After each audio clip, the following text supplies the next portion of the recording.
Hello everyone, எல்லோரும் எப்படி இருக்கீங்க? Welcome back to my channel cook with me food recipes. இன்றைக்கி சப்பாத்தி வித் பன்னீர் பட்டர் மசாலா எப்படி பண்ணுறதுன்னு பார்க்கலாம். வாங்க வீடியோக்குள்ளே போகலாம். சப்ஸ்கிரைப் பண்ணாதவங்க சப்ஸ்கிரைப் பண்ணிக்கோங்க, பெல் ஐக்கானை கிளிக் பண்ணிக்கோங்க. பேன் ஹீட் ஆனதுக்கப்புறம் இதில் 1 ஸ்பூன் பட்டர் ஆட் பண்ணிக்கலாம். பட்டர் கொஞ்சம் மெல்ட் ஆகட்டும். பட்டர் மெல்ட் ஆனதுக்கப்புறம் இதில் ஒரு பிக் சைஸ் ஆனியன் ஒன்று எடுத்திருக்கேன். இது நல்லா பட்டர் கூட கொஞ்சம் நல்லா மிக்ஸ் பண்ணி விட்டுட்டு இதில் கொஞ்சமாக நம்ம சால்ட் ஆட் பண்ணிக்கலாம். சால்ட் ஆட் பண்ணிவிட்டு இதையும் கொஞ்சம் நல்லா அந்த ஆனியன் கூட நல்லா மிக்ஸ் பண்ணி விட்டுக்கோங்க. ஆனியன் நல்லா வதங்கினதுக்கப்புறமா இதில் கொஞ்சமாக ஜிஞ்சர், அப்புறம் 3 கார்லிக் எடுத்திருக்கேன். அதையும் நல்லா மிக்ஸ் பண்ணி விட்டுக்கோங்க.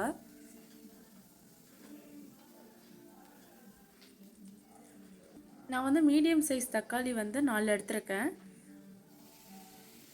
உங்களுக்கு தக்காளி கொஞ்சம் நல்லா பெருசாக இருக்குது அப்படின்னா நீங்கள் 3 தக்காளி எடுத்துக்கலாம். நான் மீடியம் சைஸ் தக்காளி 4 எடுத்திருக்கேன். இது நல்லா ஜூஸ் கன்சிஸ்டன்சியில் வர வரைக்கும் நல்லா வதங்கட்டும். க்ளோஸ் பண்ணி வச்சுக்கலாம். இப்போ உங்களுக்கு பார்த்தாலே தெரியும், இது நல்லா ஜூஸ் கன்சிஸ்டன்சியில் வந்திருக்கு ஓரளவுக்கு. இதில் நம்ம ஒரு 5 கேஷ்யூஸ் மட்டும் ஆட் பண்ணிக்கலாம். ஆட் பண்ணிவிட்டு நல்லா கொஞ்சம் இதையும் நல்லா மிக்ஸ் பண்ணிவிட்டு மூடி வச்சுக்கோங்க. ஒரு 2 மினிட்ஸ் மூடி வச்சுக்கலாம். இப்போது இதில் நம்மளுக்கு வெங்காய தக்காளியில் நல்லா வதங்கிடுச்சு. ஸ்டவ் ஆஃப் பண்ணி இது நல்லா 6 to 10 மினிட்ஸ் நம்ம நல்லா ஆற வச்சு எடுத்துக்கலாம். ஆறினதுக்கப்புறம் மிக்ஸி ஜாரில் மாற்றிக்கலாம். இது மிக்ஸி ஜாரில் மாற்றிக்கலாம். இப்போ நல்லா பேஸ்ட் மாதிரி அரைச்சி எடுத்துக்கலாம். இப்போ இது நம்ம அரைச்சி எடுத்துக்கிட்டோம். உங்களுக்கு பார்த்தாலே தெரியும் நல்லா நைஸாக நம்ம நல்லா அரைச்சிக்கிச்சு.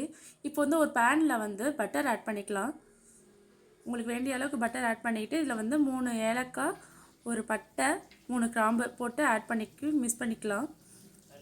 இப்போ நம்ம அரைச்சி வச்ச இந்த பேஸ்ட் இருக்கு இல்லையா, அது நம்ம ஆட் பண்ணிக்கலாம். ஆட் பண்ணிவிட்டு நல்லா இது கொஞ்சம் நல்லா மிக்ஸ் பண்ணி விட்டுக்கோங்க. இப்போ இது நல்லா மிக்ஸ் பண்ணி விட்டாச்சு. இப்போ இதில் நம்ம 1/2 ஸ்பூன் கரம் மசாலா ஆட் பண்ணிக்க போகிறேன். 1/2 ஸ்பூன் கரம் மசாலா, 1 ஸ்பூன் தனி மிளகாய் தூள். ஏன்னா காரம் உங்களுக்கு எந்த அளவுக்கு வேணுமோ அந்த அளவுக்கு நீங்கள் மிளகாய் தூள் ஆட் பண்ணிக்கலாம். 1 ஸ்பூன் சுகர் ஆட் பண்ணிக்கலாம். ஏன்னா நம்ம டொமேட்டோ நிறையா சேர்த்துக்கனால கொஞ்சம் புளிப்பாக இருக்கும். அதனால கொஞ்சமாக நம்ம சுகர் ஆட் பண்ணிக்கிட்டு அதுக்கப்புறமா தேவையான அளவு உப்பு போட்டுக்கலாம். அப்புறமா கொஞ்சமாக வாட்டர் ஆட் பண்ணி இது நல்லா மிக்ஸ் பண்ணி விட்டுக்கலாம். இது நல்லா கொதி வரட்டும். அது வரைக்கும் நம்ம க்ளோஸ் பண்ணி வச்சுக்கலாம்.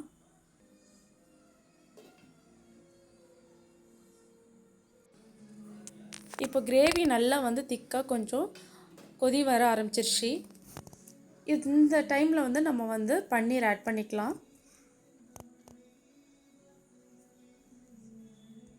பன்னீர் ஆட் பண்ணி 2 மினிட்ஸ் நம்ம சிம்மில் வச்சுக்கலாம். சிம்மில் வச்சா தான் 2 மினிட்ஸ் போதும் பன்னீர் வேகிறதுக்கு. அதை நல்லா மிக்ஸ் பண்ணி விட்டுக்கோங்க ஃபஸ்ட்டு. இப்போ நம்ம அதை க்ளோஸ் பண்ணி வச்சுக்கலாம். க்ளோஸ் பண்ணிட்டு 2 மினிட்ஸ் கழித்து ஓப்பன் பண்ணி பார்க்கலாம். 2 மினிட்ஸ் ஆகிடுச்சு. இப்போ ஓப்பன் பண்ணி பார்க்கலாம். இதில் இப்போ 1 ஸ்பூன் நான் பட்டர் ஆட் பண்ணிக்கிறேன். பட்டர் ஆட் பண்ணிட்டு நல்லா மிக்ஸ் பண்ணி விட்டுக்கலாம். அவ்வளோதாங்க, பன்னீர் பட்டர் மசாலா ரெடி ஆகிடுச்சு.